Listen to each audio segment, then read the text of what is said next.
What's up, everybody? Welcome back to another video from Pink Tourmaline. Not just a video, this is an interview, and this is one that I feel like everybody on the channel has been waiting for very eagerly, and it's finally here. The day has come. We've got the author of Exit the Cave and the author of Empty the Cave, amongst other books.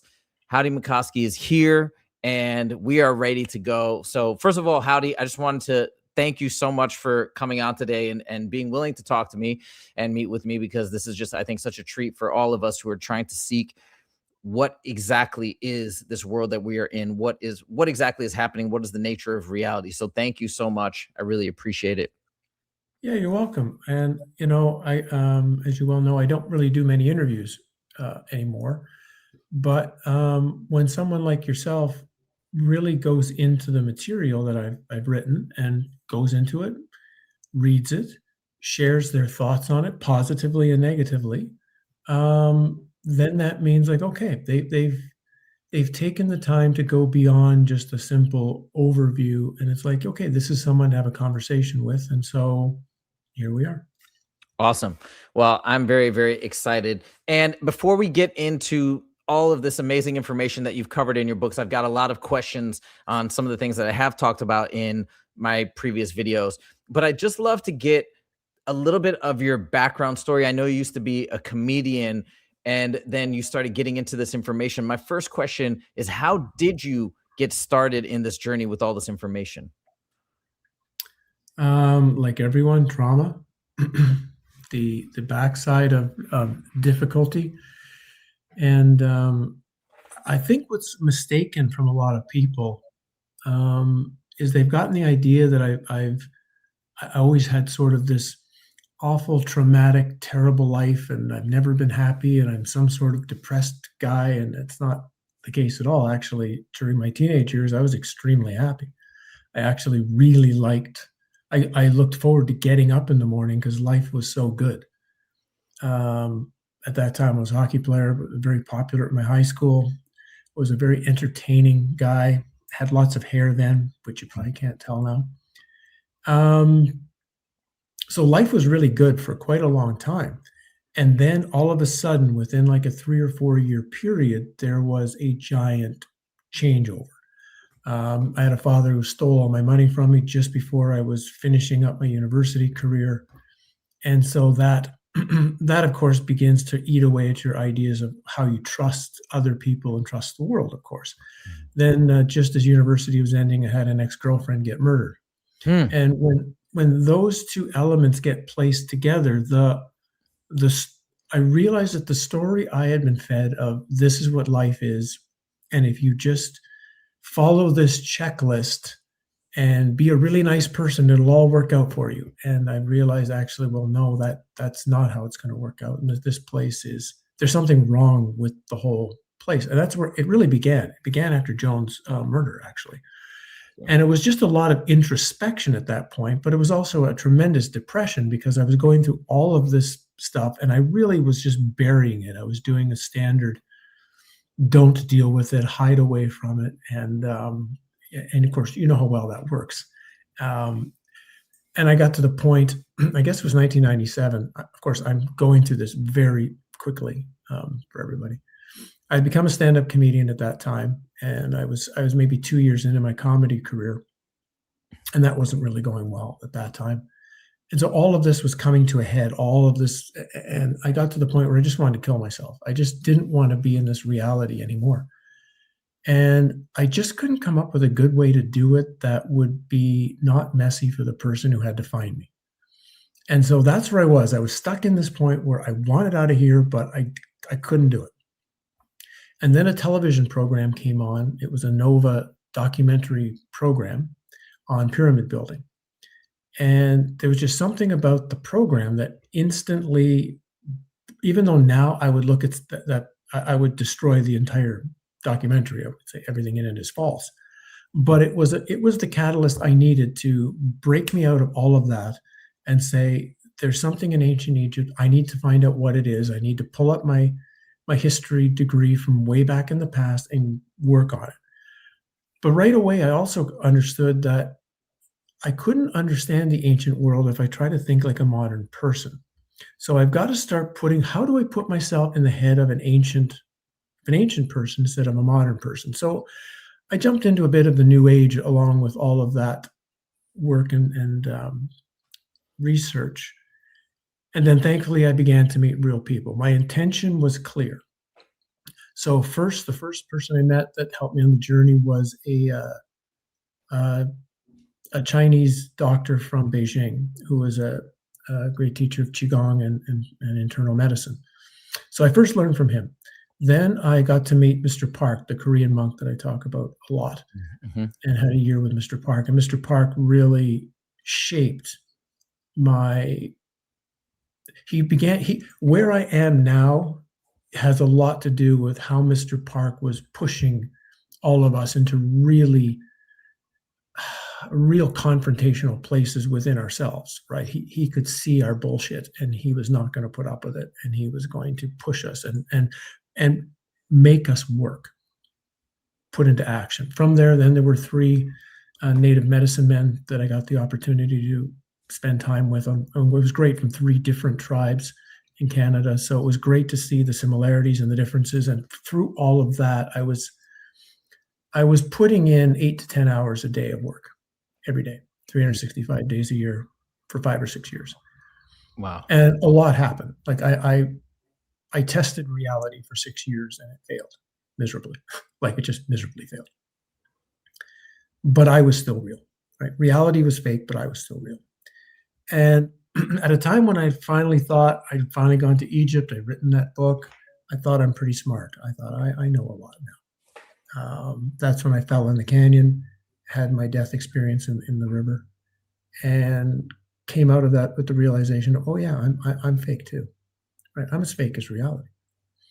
And coming out of that, I had trouble containing all of the realizations that came all at once, along with how to do it. I'm simplifying all this for now. We can get into whatever you want to get into later on. Sure. It was difficult to synthesize 2 seemingly opposites at the same time, and at the same time find a middle point between extreme clarity and extreme confusion, which came out of the experience. So I went through about a 6 or 7 year illness that was really bad. That was really, really difficult. And but I did finally come out of that, and through a lot of, I'm simplifying, through a lot of piecing together the jigsaw puzzle, finally wrote Following the Truth came out in 2019, which is that story, but it took me like 10 years to finally write it. And then came out the book on the expositions. And what became Exit the Cave, which is the main material you want to talk about today mostly, it had been there for 25 years. It had been sitting there since the beginning of this work. But I'd been holding on to still this idea that there's something good about the world, or there's still something that it could still be fixed. The world still has a possibility. Once that last piece that finally burned itself away, that, oh yeah, it's an insane reality, and that's how it was built to be. And that was the last thing that was kind of like, the last grasping straw.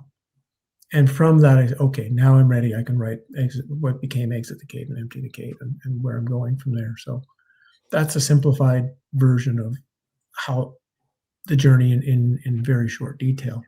And I'll say, before we begin and go into the questions, it's everything I say here, as I always say, is my own opinion. It's my own things I've discovered for myself, from my own realizations and my own research and all of the years of practice that I did.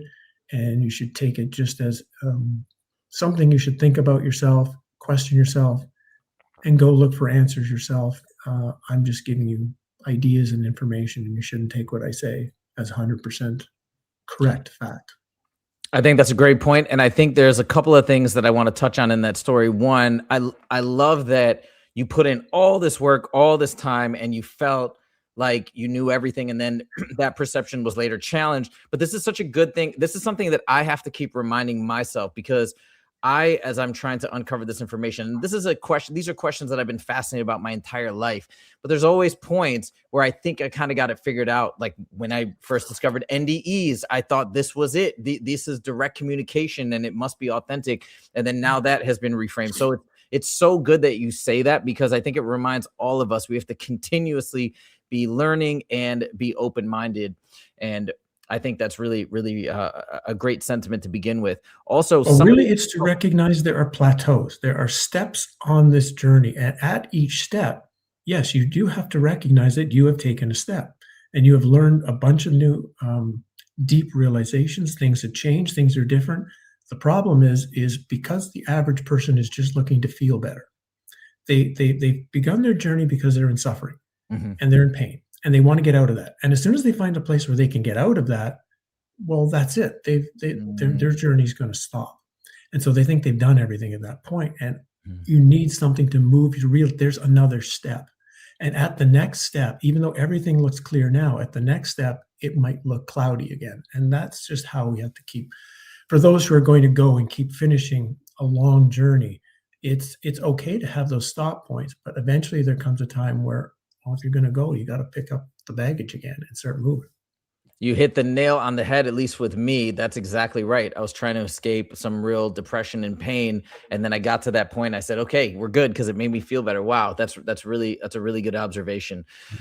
And the other thing that you mentioned, we're going to come back to this idea, but I think it's a really, really important one, which is this idea of trying to fix the world. How many of us with good intentions have said at some point, I want to save the world. I want to fix the world. I want to make the world a better place.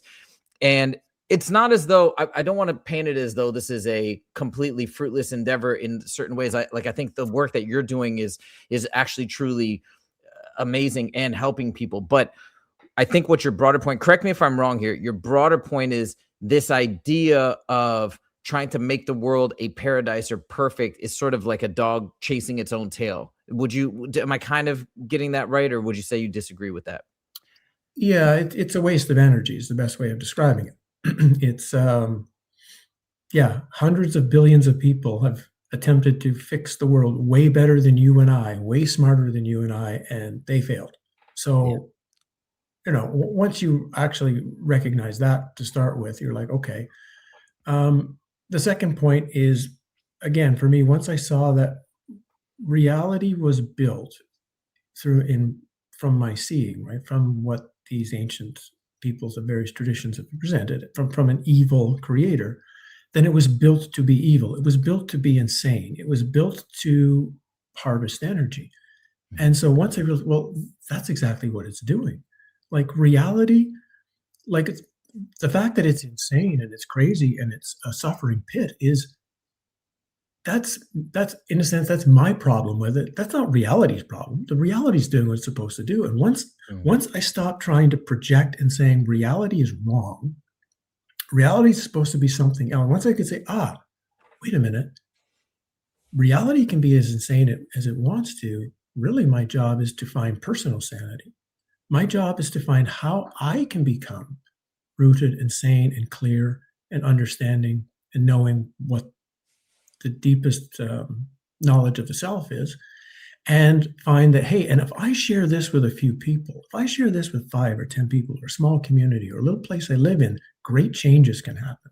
Great transformation can happen. But as soon as I try to say, it's going to be the world now, it's like this matrix finds a way to churn that energy up and spit it right back at you. And so at some point there was a realization of, it's all about then how you use energy. And while we have great empathy, right, we see the world, you see the suffering, you see the pain that everything is going through in many cases.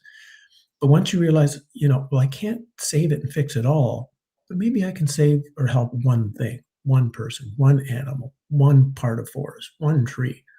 That is where you begin to alter a little bit and change how you use your energy. And because this is from the standpoint of the physical thing that's here, it's about understanding. I don't want to make this sound new agey, right? But it's about just understanding you have a limited amount of energy and you have to determine where you want to place it, where you want to use it to your most likely advantage. Got it. Okay. Great point.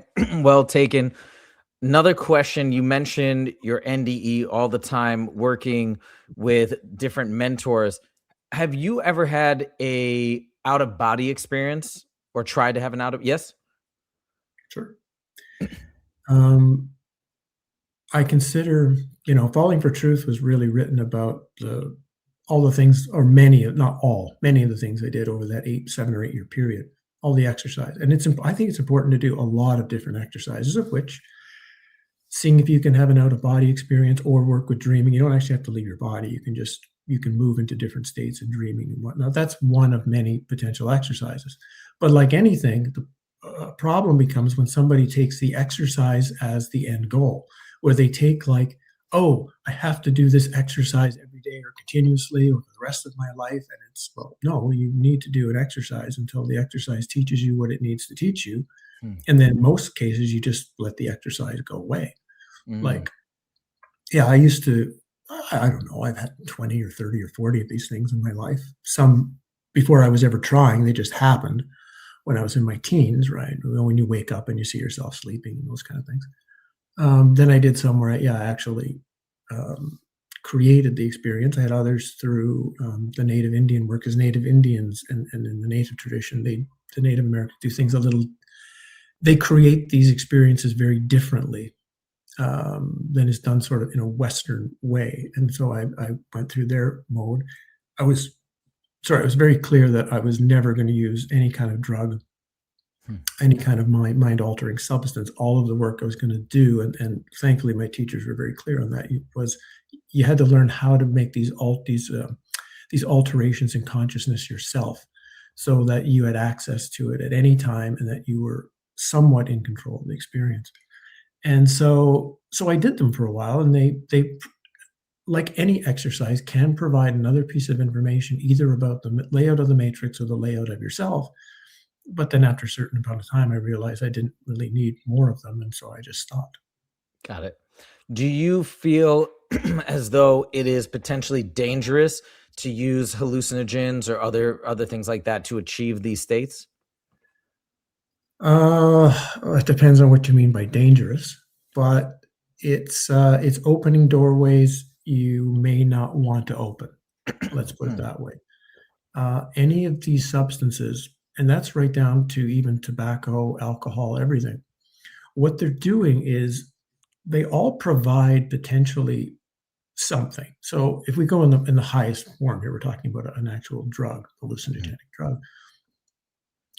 We'll call it the spirit of that drug is offering you information, but it's not offering you the information free of charge. There's a price you have to pay for that.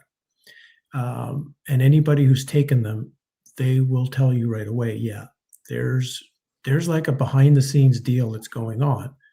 And in most cases, 99% of the time, what you have to pay is not worth what you're getting in return, especially when, as I learned in the course of my years, there's ways you can do the same thing simply from various ways of altering your consciousness.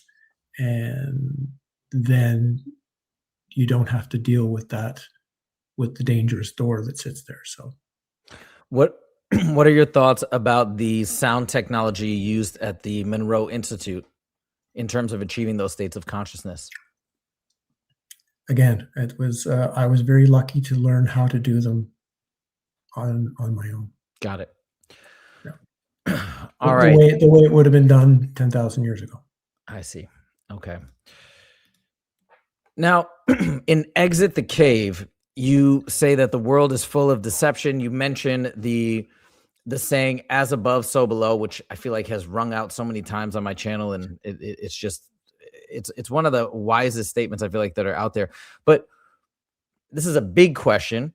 But you mention all the deception that we see in our world. Some of the things you talk about are, which I've said the same thing. It's crazy when you think about the marketing and the advertising, how filled it is with lies and deception. But what are some, when you zoom out and you look at the world, what are some of the biggest pieces of deception that we normalize, that you say, hey, take a look, this is crazy that we allow this and accept this in our society?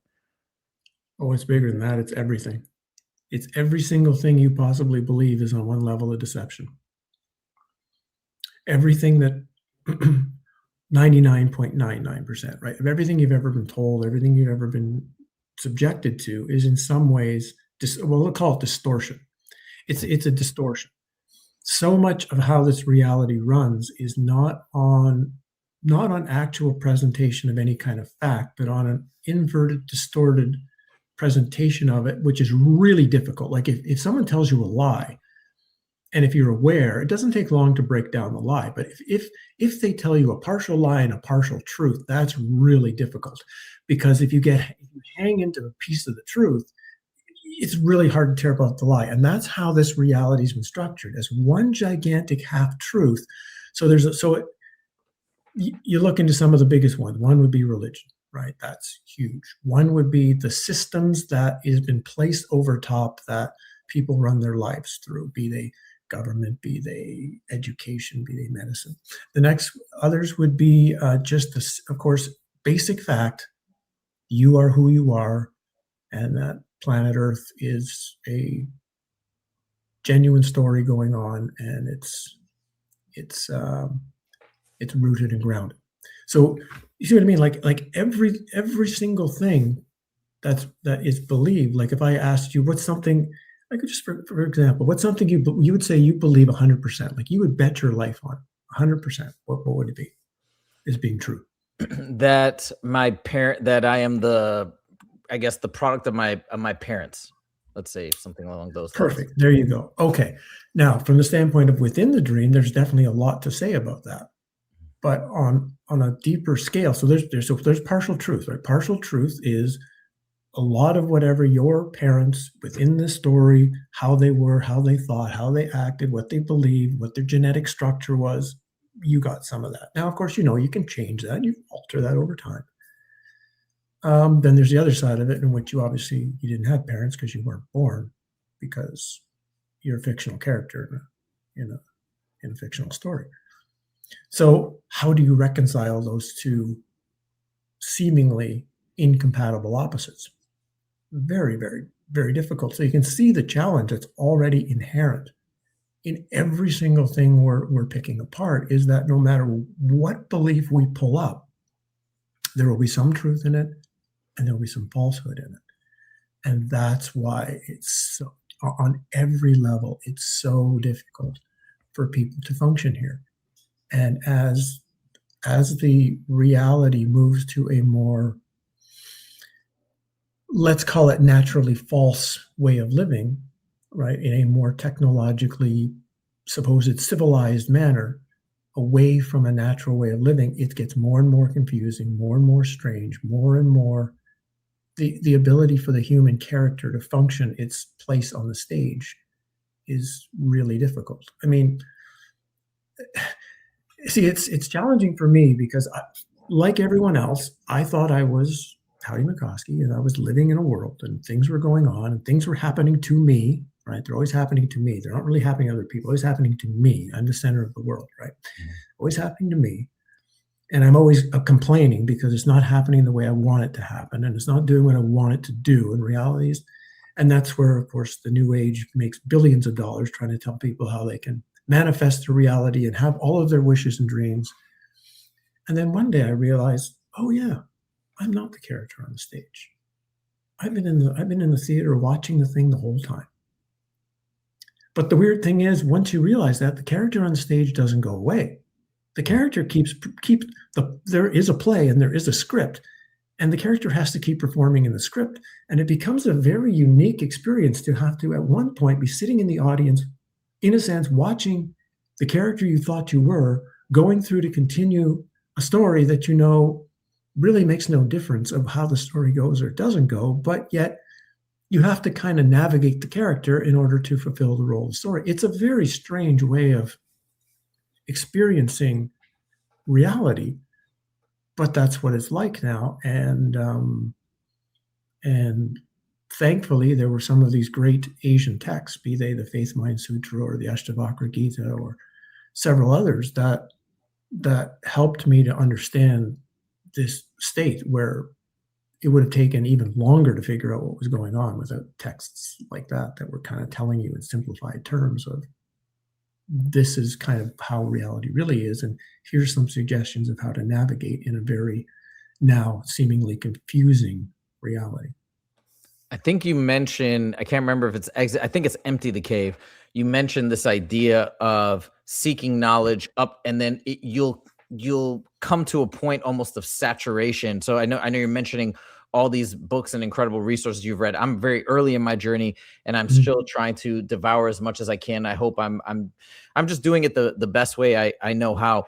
But going back, you mentioned something else. Oh, now it just left my mind. Oh yeah, in terms of all of the deception, all of the stuff that is here to confuse us, to keep us in constant cognitive dissonance, and have the world or the simulation play out the way it does. Is that an indication to you of how powerful we are ultimately? That there's so much deception required to keep us contained here that we must be pretty darn powerful. I would say that's a fairly astute assumption, right? I mean, if you're not concerned about something, you just leave it alone. Hmm. Doesn't matter, right? You do it at once. But if you've got, if you pen up some sheep in your backyard, well, you're not too worried about the fencing, right? Whatever. And if one gets out, like, yeah, who cares? I'll round it up. You put some dangerous wild animals back there. You're going to be way more concerned with what the fencing's like, how that's been built, how strong it is. You'll have a game plan of, oh, if one actually gets out, what are we going to do? Who do we call? So the fact that that amount of deception has been built into the system obviously indicates that the system is concerned. And the system is concerned for a while. And it's not so concerned, I don't think, whether a few divine sparks exit. That just happens, I think, over time, no matter what. There's some that just one way or another, they figure things out. The danger, I think, for the system is that how much that spark through its character talks, or not say talk, presents what it has to say into this reality, and too many more might cross over as well. That's the concern point, right? They'll lose a few strays. They don't want to have a big en masse loss, because what we're calling exiting the cave, or what we're calling complete self-definition, knowing yourself, knowing reality, everybody can do it. Like, you don't have to be special. I managed to figure it out. I'm like, originally, I'm a fairly smart dude, but I was a hockey player and a comedian. Like, if I can do the work, and that's what it's to do the work. It's not that you have to figure it out. You mentioned earlier how much you're working, and how much you're reading, and just to remind you, that's information gathering, and that's important. But it's the actual what you do the rest of the day. What is the practices? What are the exercises? How do you apply that into your moment by moment reality? That makes a big difference. I'll give you just some examples. Like, for example, when I first learned Qigong, and one day I'd come to my teacher, and he said, "How many hours did you do today?" And I said, "Well, today it was, I think I only done like an hour or 2 hours of Qigong." And he said, "Oh, well, what else did you do today?" And I said, "Well, I went here and I went to the bank." And, "Oh, did you stand in line at the bank?" "Yeah." "How long were you in the line at the bank?" "Well, it took about 15 minutes." "Did you do Qigong?" "No." "Why not?" "Yeah." "Why not?" "What else was I doing?" And it was things like that that began to help me understand that every moment of my day is a possibility for practice. Every moment of the day, there's something that could be potentially placed into that moment where, yeah, the body's doing one thing. I'm standing in line at the bank waiting for a teller to come open, but why can't I do this at the same time? Why can't I do that? Why can't I work on this? And these things really helped me to dig in. The point being, to get back to your question, was we can all do it if we put in the work. We can all truly overcome these seeming walls that have been placed over top of total knowing. And that's why the Matrix is is nervous because it knows everyone could actually do it. They could actually finish the job. It's not, again, it's not like it requires specialness. It just requires intention, time, energy, focus. That's what it requires. And so, hence the distraction, hence the distortion, hence trying to get people focused on anything else but that. Because as long as someone doesn't put the work in, as long as someone doesn't find the stillness and the silence and the observation time, and then Matrix wins. Matrix wins. It doesn't matter. It doesn't care what you do. It doesn't care what you're interested in. It doesn't care whether you're a nice person, whether you're not a nice person, whether you follow this religion or that religion, or you're a vegetarian or you eat meat. All it cares about is that you don't put the time in to know yourself. As long as you're not doing that, Matrix wins. And so that's I think a very powerful reminder that it's right there. Like what we need to do is, and the possibility is right there. It's just, but then this whole thing is set up to get us to look somewhere else, to do something else, to focus on something else. And it's just churning itself out, and it's getting worse and worse every year. It's okay. You mentioned it's getting worse and worse. Other people have talked about a reset happening that's going to make it more potentially difficult. I don't know how I feel about that, but this is a thought that I had pretty much independently. I just want to know your thoughts on it.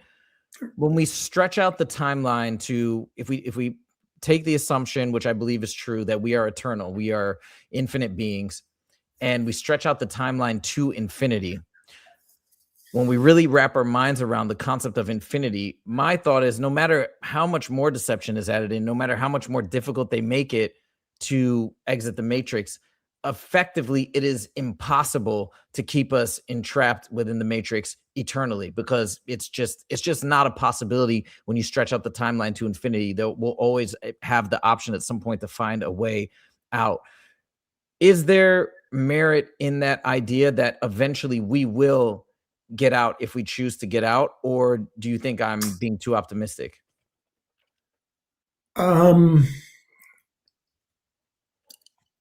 It's a yes and a no to that statement. Unfortunately, there's a lot of statements that are like that are, agree and disagree at the same time. Okay. On one sense, it is a correct assumption that as long that eventually the matrix can no longer exist, because it had a beginning point. Everything that begins has to have an ending, right? But like you say, then you've got this ending the timeline could seem endless from from this mind perception of time.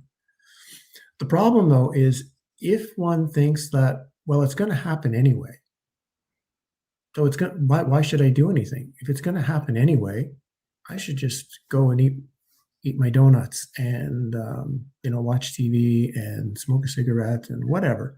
So what's happening then is that while there's truth in the statement on one level, on the second level, it's like, but in order for that to happen, certain conditions have to be met, you might say, going all the way back to this, right? We're not talking about the Howdie thing. Howdie's not getting out of the matrix, right? The Howdie thing is a character in a stage play.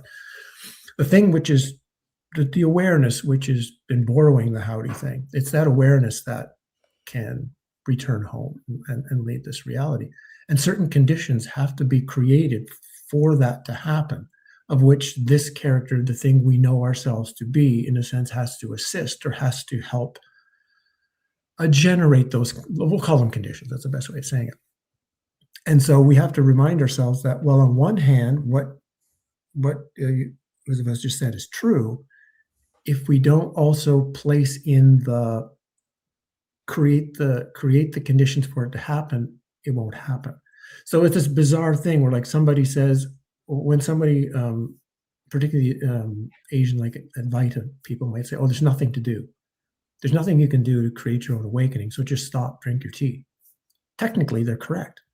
Actually, that's correct. But it won't work, because you actually have to work absolutely, totally and completely, turn over every stone, do everything you can possibly do, attempt to find every answer until, in a sense, you burn out the seeker to get to the point where it hits the gateless gate, goes to it and realizes, oh, right, I never had to actually do anything at all. But you can't try to jump to the end point without doing the stuff at the beginning. So that's why some of the questions like that come across as like, well, he's not really giving an answer, because the answer is yes and no. And there's lots of that on the path. Mr. Park used to answer questions like that all the time, and we would get upset, like, oh, he's screwing around with us. He's just crazy old man. And then 20 years later, oh yeah, that's what he meant, right? And by the way, I actually love that answer. I hope it didn't come across from my standpoint that I was trying to say we're just good. We just hang out and it'll eventually end. Nope. But I think what you clarified. Because remember, it seems like I'm having a conversation with you, but I'm also in my mind having a conversation with thousands of other people at the same time. And so I'm trying to cross-reference what other people might hear in your question. Got you. But I think that's where my instincts take me as well. Not that we do have to put in the work, that we have to try, but if we try, if we keep going, if we keep pushing, ultimately we will have what we are seeking, I think. And I feel like that's basically your overarching message there. As long as we put in the work, do the work, and we'll get there one day. Well, step one is just to figure out who you are. Like, that's literally step one, is the thing you see in the mirror every day. Before you get into all these other ideas I'm talking about, like, step one is just literally figure out the thing I see every day. Who is this? Why does it think like it thinks? What even are the thoughts that it has? Where do the thoughts come from? Where do the beliefs come from? Why do I believe that? Why do I do what I do? Like, in the course of a day, why do I drink what I drink in the morning? Why do I eat what I eat in the afternoon? I mean, literally, you have to wind up knowing the character that you play so well to begin to start looking past it, because we believe we know everything about ourselves. I got myself figured out. I know what I do, why I do. I don't need to look at my life or my thoughts. Where's the important stuff? Where's that? How do I meditate on a mountain for 14 days? How do I sit in a dark room for 36 days? And it's like, man, you got to figure out what you think first. Why do you think what you think? Where do the thoughts come from? That for me was one of the great, difficult first experiences, but powerful exercises I did, was just to inventory my mind. Was just to literally create an inventory of what do I think. No judgment, right? It was just literally what I did is I took, I had a watch at the time that I could create like a timer that would beep, right? But I put it at a really strange thing. It would be like every 4 minutes and 28 seconds or something, right? It was so you couldn't guess when it was going to go off. And what would happen was, when it would go off, I had to write down whatever I was thinking into a notepad. No judgment, just write it down. And I did this for like 2 weeks. So at the end of that, I had this giant, thing of thoughts. And then I started separating them into how many of these thoughts were similar. It's not a complete record of your mind, but it's a pretty good idea, And I was amazed how many thoughts I would have again and again and again. Others that were similar. How many were literally crazy? Literally, they were insane. Why would I think this? And why would I think this many times in a week? But once I had done that and had an inventory of what's going on in there, I could start to say, okay, where does that come from? Here's a thought I had 21 times in 2 weeks. Where does it originate from? I don't know. Okay, how can I find out?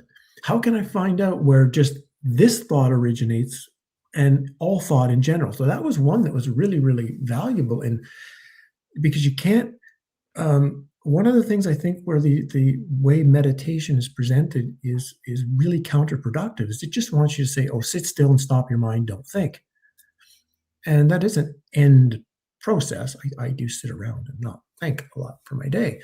But the first stage is you actually have to do the opposite. You have to look at things. You have to get still enough that you can see your thought really clearly, so that you can figure out what's actually going on in there.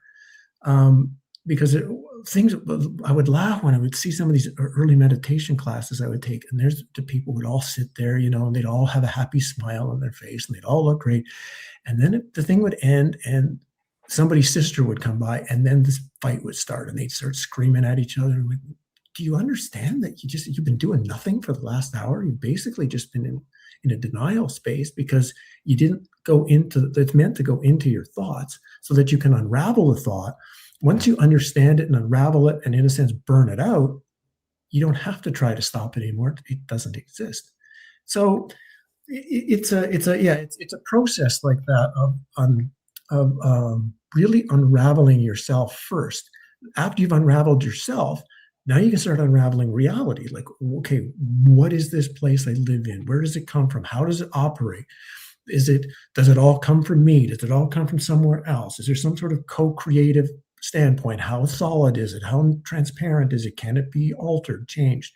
Then you can start even going beyond that of like, okay, so the thing I think of as what I truly am, what is that? How do I find out about it? So there's overlap, but there's a kind of a step-by-step process. And the more you try to rush the simple stuff, and part of the simple stuff of knowing yourself is knowing your trauma, knowing the things that caused the suffering, which started the seeking in the first place, but it's coming to understand them, not to get rid of it, not to hide it.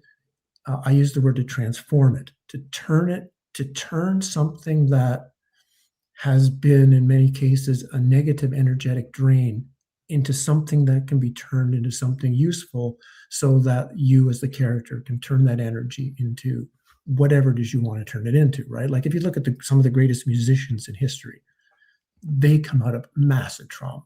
They turn the trauma into their artistic ability.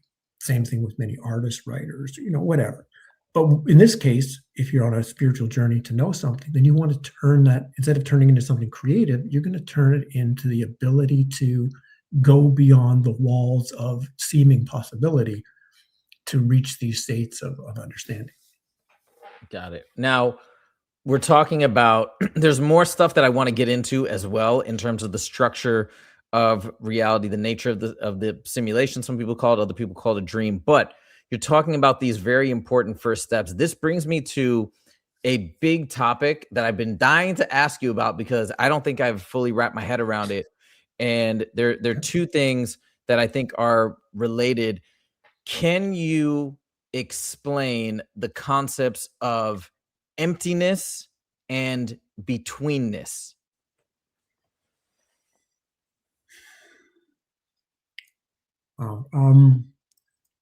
I could, but wait a minute. Emptiness and betweenness.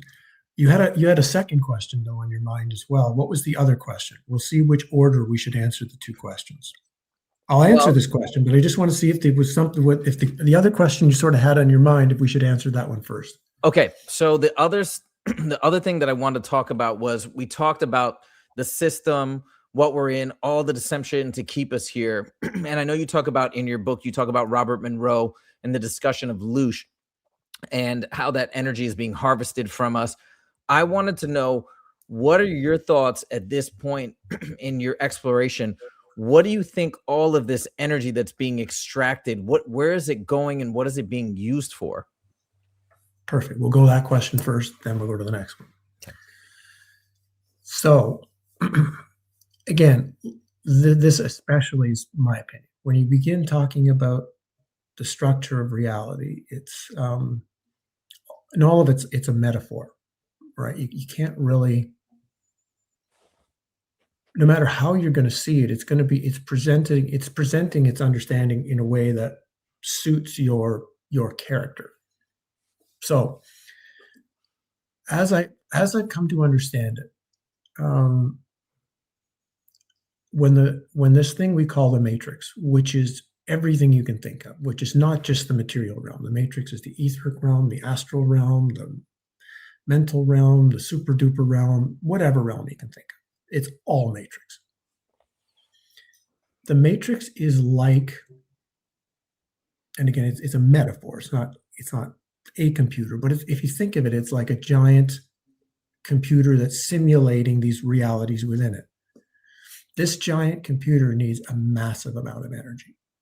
Massive amount of energy to keep it powered. Because like anything, if the energy is gone, the computer will shut down.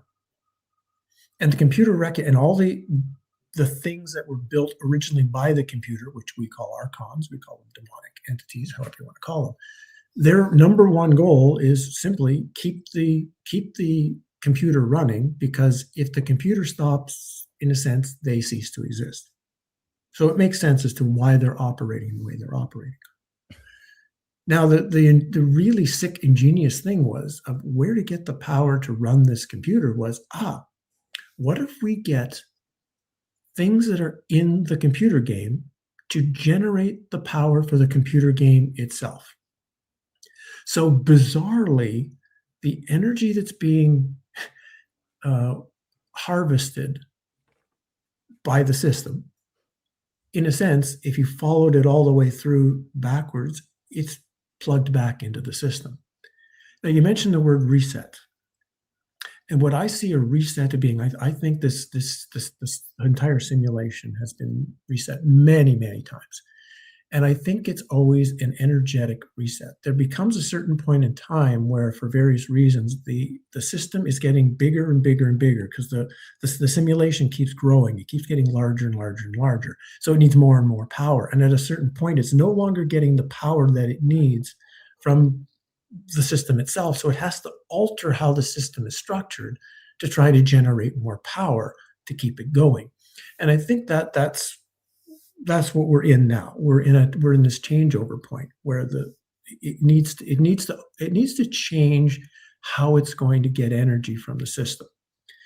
And symbolically, this idea of transhumanism, or this idea of merging humans with the machine, to me comes at a simplistic level of, if you have the machine here and you have the beings that you're harvesting here, they're spaced between the two. So as you're harvesting the energy, you're going to just lose energy naturally. But if you could merge the two things, when you harvest the energy, nothing gets lost. So if nothing gets lost in the exchange, you don't actually have to build any more creatures or do anything really that much different. You just have to stop the loss. And I'm saying it's really symbolically, but that seems to be, from my understanding now, a way of getting a sense of why the energy harvesting is so important and what they're doing with it. And it's important to be clear for everybody that it's not just negative emotions that it harvests.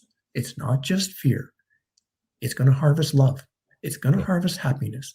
It's going to be harvesting every emotion that you have, one way or another. Fear just happens to be more bursts, you might say, but it's harvesting everything. So then we can move to your second question, because Betweenness fits into this, how do we control our energy, right? That would be your question coming from something like this, right? Howdy, before we go to Betweenness, can I ask one super quick follow-up about the energy? Yeah, of course. So you mentioned that it's sorry, thank you. You mentioned that it's being used to be plugged back into the system, but is there any excess energy that's being put somewhere else that you've come across in your studies? I don't think so. Okay. Because anywhere it goes is still part of it's still part of the system. Got it. Okay. Right? Sorry. Now, yeah. Yeah. When you sense that that's people try to chop up the matrix into layers of good and bad, better or worse, up and down. Like, there are heavenly realms in the matrix, but you're still in the matrix. And even if you're in a heavenly realm for 10,000 years, eventually you're going to come out of the heavenly realm. You're going to be pulled out and back into the suffering again. We hear the big news now, right? Either the 5D ascension and we're moving to this wonderful, or especially the golden age. The golden age is coming and things are going to be wonderful. Oh, we're just going through a challenging period, but then we're going to be in this wonderful golden age. Even if that's true, like, let's pretend all of these cycles of the yugas are correct. Now we're moving into the coming out of Kali Yuga to whatever the next yuga is, right? The golden age yuga. Okay, so now you got 3,000 years of okay. And the next 3,000 years are going to be garbage. And the next 3,000 years are going to be terrible. And the next 3,000 years are going to be a suffering pit of hell again. what did that do? Other than just you moved to a nicer prison cell for a little while, and you had a better view of the yard, and you had more exercise time, and you had nicer cellmates and whatever, and then but you just wait and you're back in solitary confinement and the shit's happening again. And so even if that were true from the standpoint of experience, it's still a deception. And the power is, right, like one of the reasons I still study the Cathars so intensely from southern France is because they recognized the trapping nature of everything in reality, everything good and everything bad. They realized it's all one layer or another are trapped, and their focus was totally attempted anyway. I don't think they did it very well, but their attempt was to root themselves into the totality of their being, or you might say the energetic direction that what they felt the Christ figure really was, and to place all of their focus on that only, and everything else was literally not important. That's a powerful way to live. Got it. And now you're about to touch on Betweenness. I want to make sure we get that in because this is something that I've been dying to ask you. So thank you for sidestepping for a moment and with my second follow-up question. Sure. But now let's get into Betweenness. Let's see if I can finally wrap my head around this. Okay, let's start with this. If I had to ask you, what do you think Betweenness means? Okay. I think, well, I'm probably going to get it wrong. I don't know. Okay, but I think it's recognizing that we are not this character, and we are so kind of an understanding of where our true consciousness or our true identity is, but also still recognizing that we're playing this character on this planet and in this simulation, and not totally dismissing the character, not totally dismissing our true nature, our authentic self, and residing somewhere in between. Am I totally missing it? Okay, no, that now you're moving into the really deep elements of it. So we'll have to backtrack. Okay. Because I'm sure you haven't read Falling for Truth, where we have a chapter on Betweenness, for example.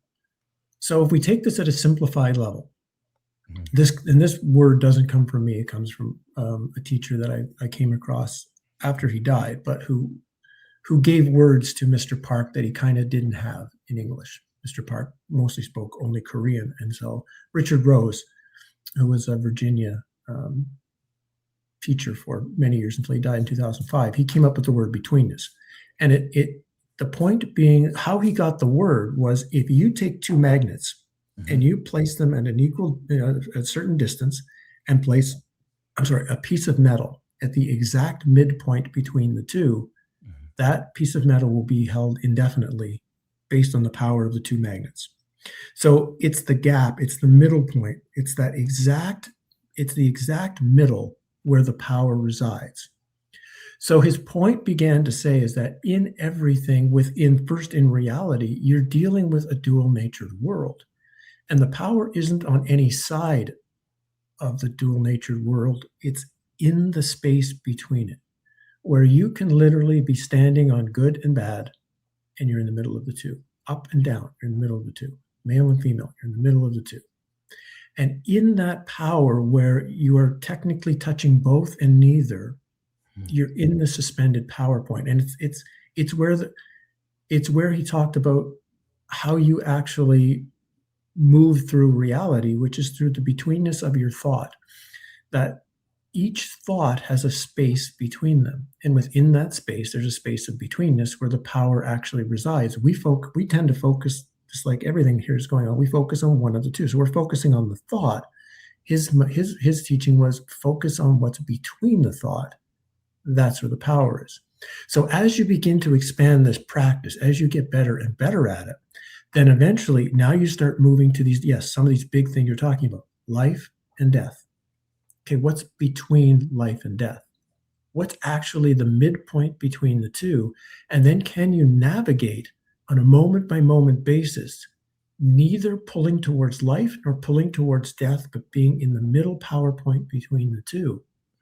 So that's the initial point of betweenness. as this goes deeper and deeper, right, and you begin finding fewer and fewer things that you can add to the duality list you have to be between, eventually you'll find that you've reached a point where there is no more duality. There is no more second.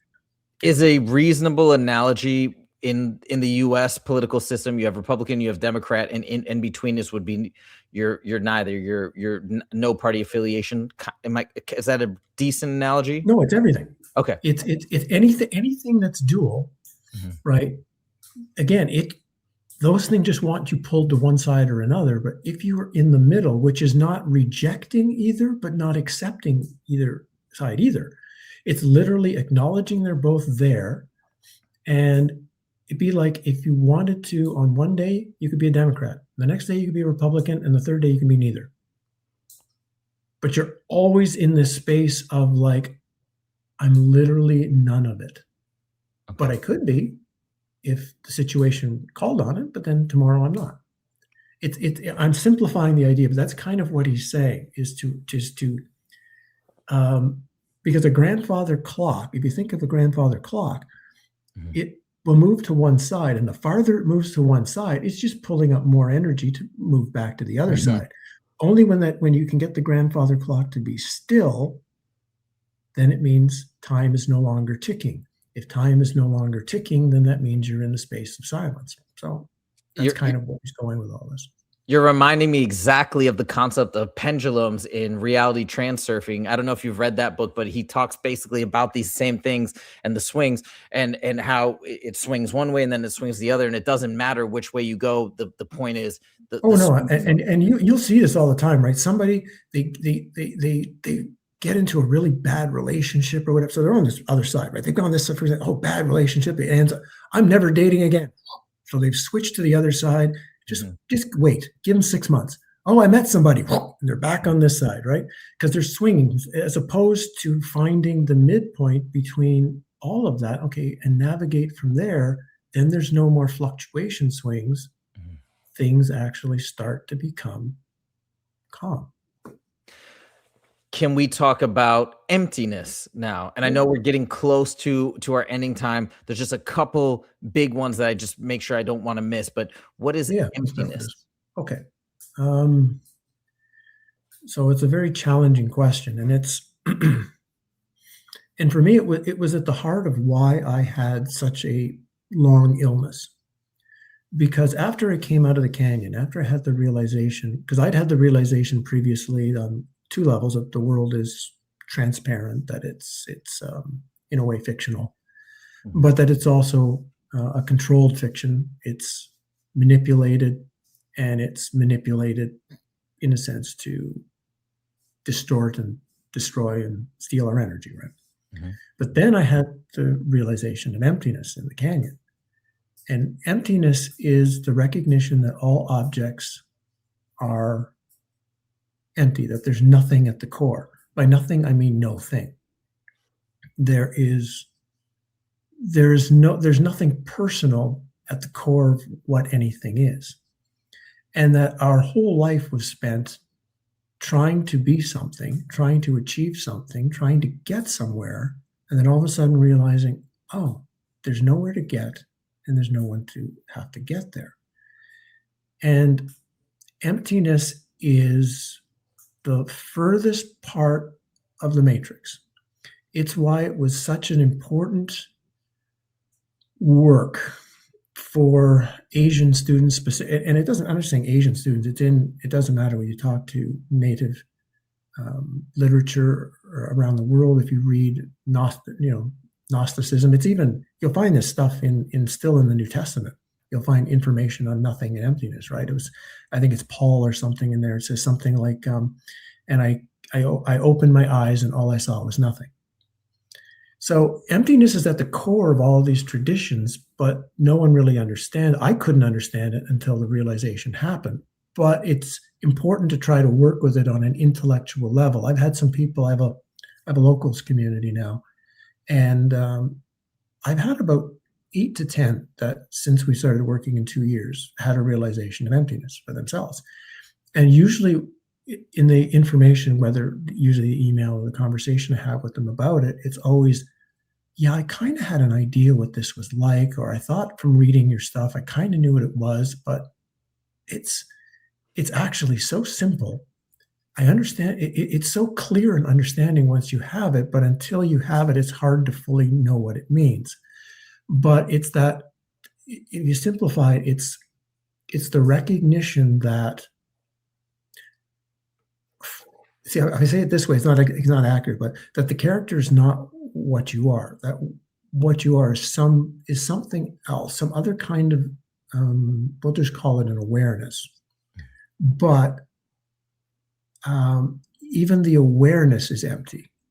Even the awareness is not it. That the awareness is like the bridge point to it. Another trap, right? Another trap, another trap, another trap. So even emptiness itself, the realization of emptiness is in the matrix. But as I call it, it's like right at the doorway. It's like the thing you're going to wipe your feet on when you walk through that door. It's like you have to get this, because emptiness doesn't get realized as long as you're still holding on and grasping to something, some element of me, some element of I am this, I am that, I'm not this. As long as there's something holding on to, empty the space. It's weird. You create an empty space, so emptiness can come in, but emptiness is not empty. On the same token, emptiness is also full, right? Because the flip side of emptiness is unity. It's like again, like a yin yang coin. So emptiness on one side is nothing. That's the side that the mind doesn't like. It doesn't like the nothing side. So it likes the everything side, where you're all things at all times and it's the same thing, but it's not fully complete until both sides are there. And just one side feels a lot better when you have it. So people rush to that side. And the nothing side, that kind of sneaks up on you when you're not expecting it, like Susan Segal stepping on a bus or some other people, right? It just happens. But once it comes, it brings clarity and confusion, and it can take a long time to learn to navigate. I'm now 20 some years into it, and I'm maybe only now really learning how to navigate with in day-to-day world with emptiness. And it's one of the reasons I actually started writing Falling for Truth. I wrote it because I thought, because when it happened to me, there wasn't really that many books at that time. There wasn't many things happening. It was actually a guy in Australia, Eddie Traversa, who helped me understand what had happened in the experience and where I was now.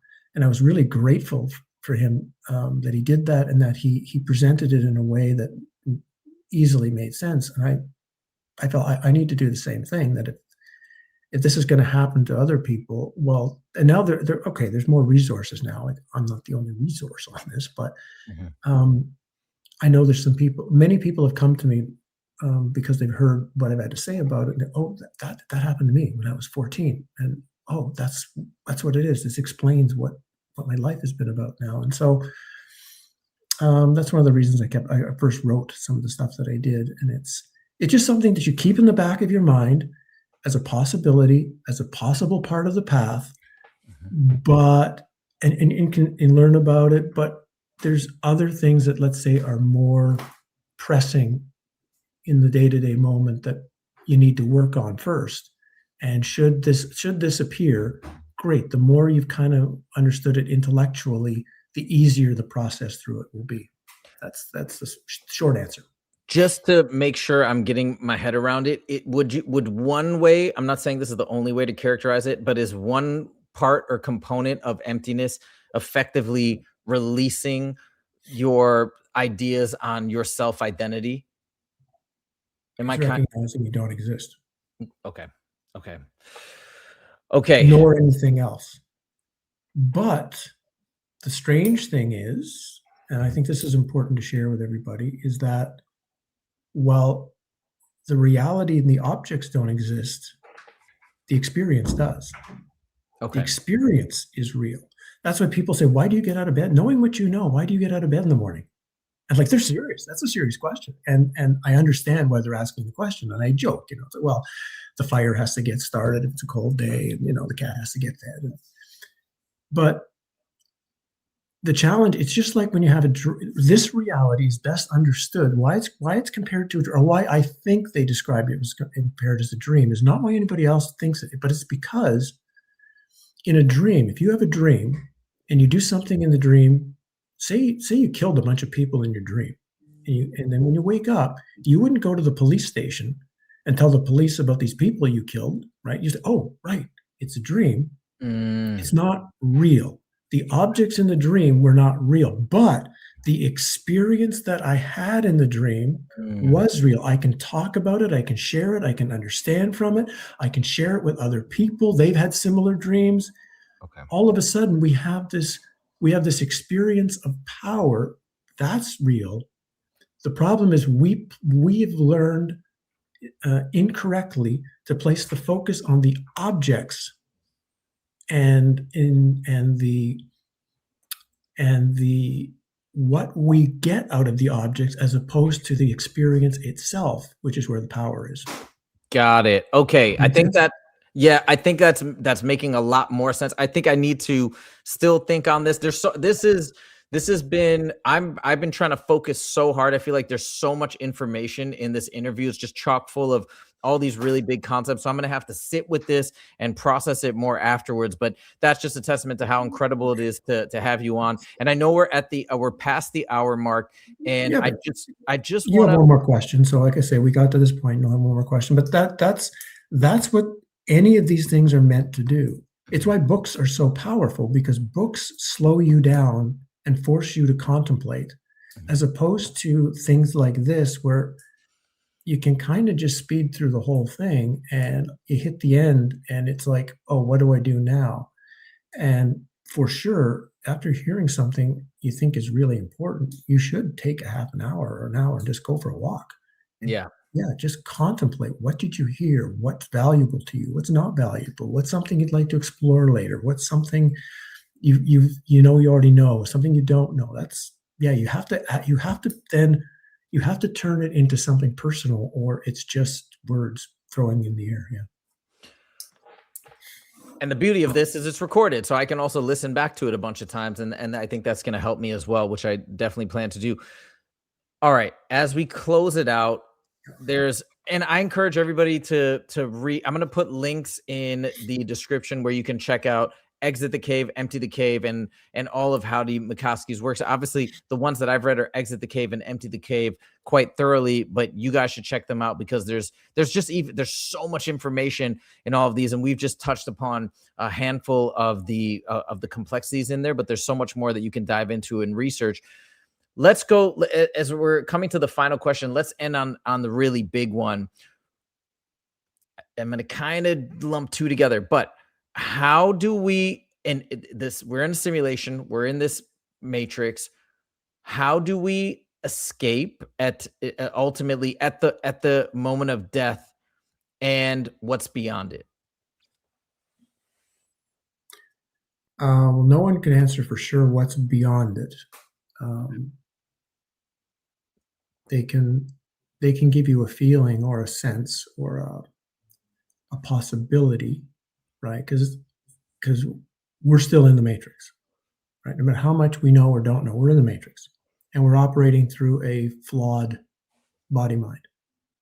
Okay. Even though during most of this conversation, like, awareness was talking to you, like I kind of turn off the thinking process as much as possible and just allow sort of that deep understanding to try to share here. But even that is limited.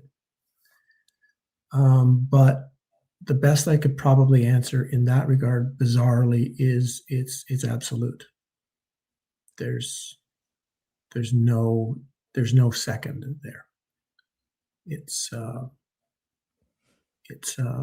Yeah, that would be the best way I could describe it. It's absolute. Absolute. Okay. Yeah. Okay. That's the best word. And so it's a challenging piece, because exiting exiting the matrix is really a nice term, or I call it a catchy term. Yeah.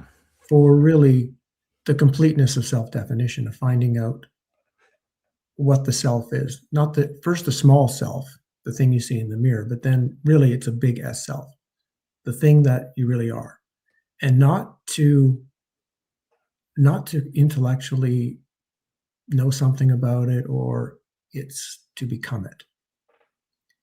The work is to fully and completely and totally embody this actual self that is the origin of what you are. But to do that, I feel one has to see, first of all, the totality of this reality. They have to understand reality. They have to understand how it's built. They have to understand how it operates, how it functions, what it's doing. Not endlessly, right? The cave is what I call the cave, Plato's cave, which, as you know from reading the book, I think Plato was playing games with everybody with what he was doing there. He was offering as much deception as he was help. But the concept of the cave is endless, and it can be studied forever. And the Matrix would like you to study the cave forever. So the cave has to be examined. It has to be looked into. A lot of it needs to be understood, but only to a certain point. Like everything, there's a point in time where you can say, I know enough about this. People get caught there. I see this a lot. They study something, they do really well at it, and then they never stop. They just keep going. And it's like, it's time to stop that. There's other things you need to explore, other work that needs to be done. So, but that's one of it, is to really understand what this is, how it operates, and how to learn to, as a human character, function within it. So that also means, how can you become a really good, I don't want to say good, that's a bad word, right? How to become a very honest human with yourself. And this is where small s self-definition is important, to know, who is this character? How is it built? What are the things that at the origin core of the thing called birth was built in here? What are those things that are naturally human? What are those things that are personal to this character? How do I embody that in the world? One of those, of course, that's just natural as a human, is empathy. That's natural to any human, if they're truly human. And that's a great example of just how to find ways to alleviate the suffering of one other being in the world today, right? I can't alleviate the suffering of 500,000 animals, or 5 billion animals, or however many it is that are suffering, many at the hands of other humans. But maybe I can help one. Maybe I can find one somewhere and I can help one. Wishing, of course, I could help them all, but you can't change the world, but you can change the world for one animal, is that statement, right? So this is all part of it. It's rebuilding, it's building the character into what it was supposed to be naturally. Okay. Being comfortable to live the character as it's meant to be on the stage, in the script that it's living. Okay, but then there's the other part of it, which is recognizing that all of that understanding will only potentially make you a bit powerful within the cave. And there's lots of ways to get power in the cave. There's lots of ways to learn. You talked about Kundalini in some of your videos and things like that. That's one of the things that does, is it offers a possibility of gaining powers. And it's not necessarily bad or evil. Some powers could be useful, but if you don't have the discernment and you don't have the clarity of what you're going to do with them, those things are going to turn around and eat you up, which is why in many cases a lot of the teachers I had along the way were always very clear, like, if something does come, reject it. Reject the power. You don't want it. That's not what you're here for. You're here for something much deeper than that.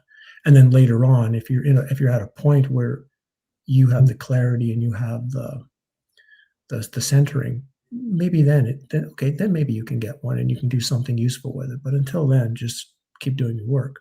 So there comes a point where there's this need to, how would I describe it? To change the life script. So this is how I'll end it. And again, this is how I come to see the reality. And this was helped by a couple of people recently in the last 5 or 6 years, that I now see that this is how I would classify free will. There's very little of it, but this is it. Okay. You as a character. So Huzaifa is going to have, did I say your name right? I want to say it right. Huzaifa. Huzaifa, yeah, sorry. I want to say your name correct. So Huzaifa character has 10,000 potential lives that you could be living. There's literally 10,000 record grooves that could happen. Mm-hmm. Now, there's certain things that could happen realistically and other things that couldn't. Like you're probably not built to be one of them to be the quarterback of the Dallas Cowboys, right? You could try to do that every lifetime for the next million lifetimes. It's not going to happen. But there are all sorts of other things, some really interesting, some really terrible, some really boring, some really unique, all these other 10,000 lives. We can choose a life. We can choose which record groove we want to play. But once we're on the record groove, it's going to pretty much run its course. It's like if it's like right now, I'm drinking a tea and I'm drinking a water. Within this life script, I couldn't drink anything else. It was already set up. That's what I'm doing. And all I'm doing is being comfortable following the script as it's being set up. But what we can do is we can recognize, is this the script that's valuable to me? We can shift to a script or a stream slightly different. One of the experiences I had when I was 28 or 29 was I had experience of myself dying in a parallel reality.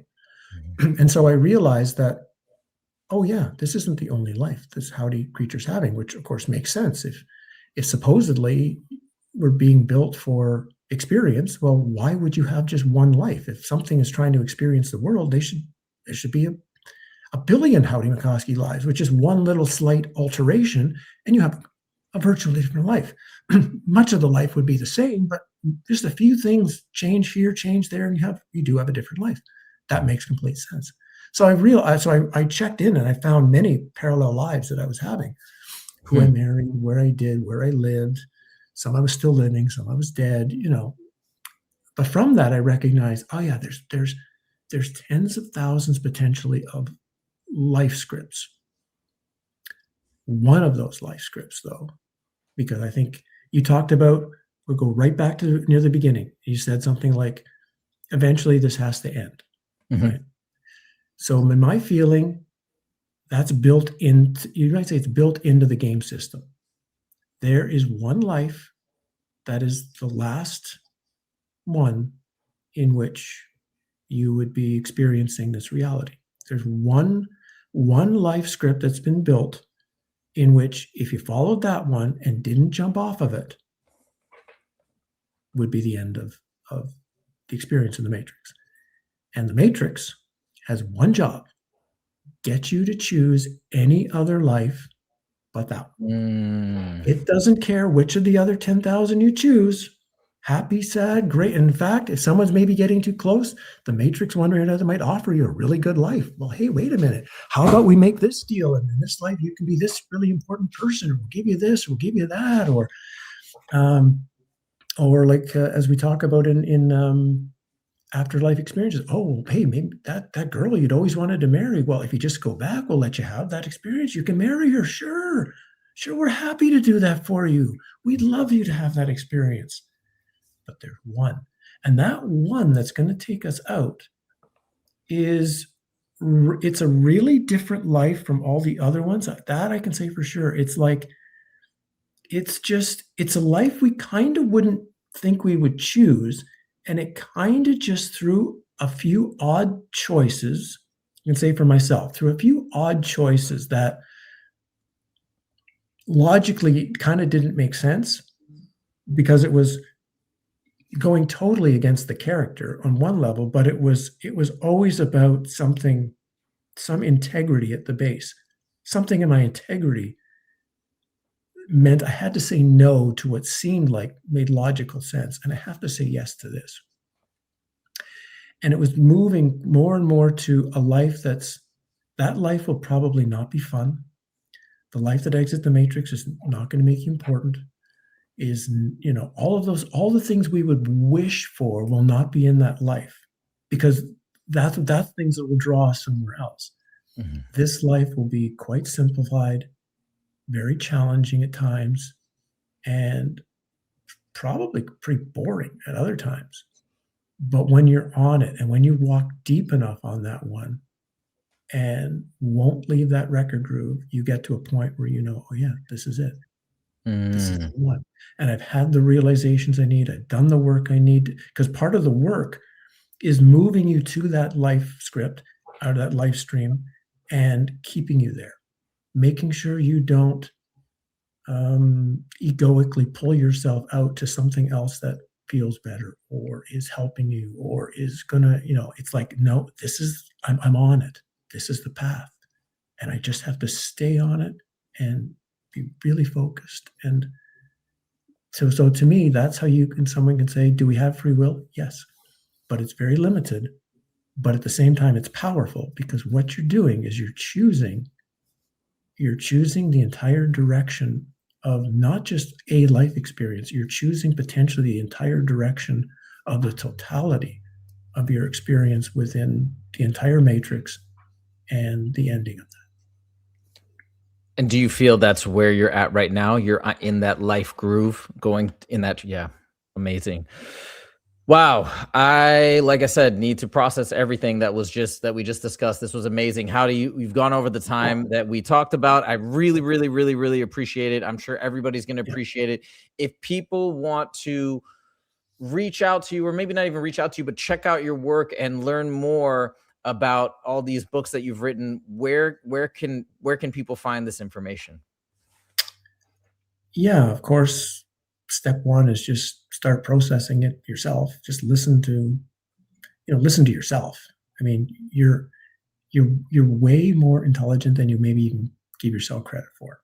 You already know everything, right? You already know everything. You just need the right questions. And that's all I'm trying to help people with my work. Find the right questions. But if you use my last name, it's there on the screen.com. That's my website. And then all the books are there. I've got sample chapters for everything.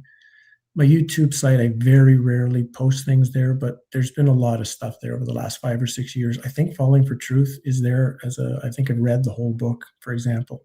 So it's all there if you just want to hear it. But always, as an author, a nice way of saying thank you to an author is buying one of their books, of course. Almost all the books are available as well as PDFs there, because I know in some cases places in the world it's hard to buy a book, or it's very expensive to get them shipped. So I wanted to have PDFs available so that people could read them cheaply and simply. That would be, that's a place to start, and then just work your way through. And it's again, hopefully a few people find a few things that are valuable to you, and that again, yeah, you didn't believe everything that I said. It's not that I'm being extremely honest, and I think that's something that comes across, that I'm trying to just share how I see the world, but that doesn't mean I see everything perfectly clearly either. And it's also important that you don't have to. Like, you don't have to wind up to be 100% clear. You need to wind up to have the clarity that you specifically need for the job that you're walking, for the job that you're doing. That's a great sentiment to end on, because actually that's something I've been thinking about a lot. How do we be so correct? But you're saying release that. That's not exactly what we need to be pursuing as perfection, which is probably ultimately impossible anyways in this reality. Howdie, thank you once again. This was incredible. Guys, let us know your thoughts in the comments. Let us know your questions. I know you guys submitted a lot of questions. I think actually we did answer some of them. I know people want to ask about free will and different things like that. But again, just want to thank Howdie so much for taking the time. And just unfortunately, there wasn't enough time to get through all those great questions you guys submitted. But thank you all. Howdie, thank you. And we will see you guys in the next video. Take it easy.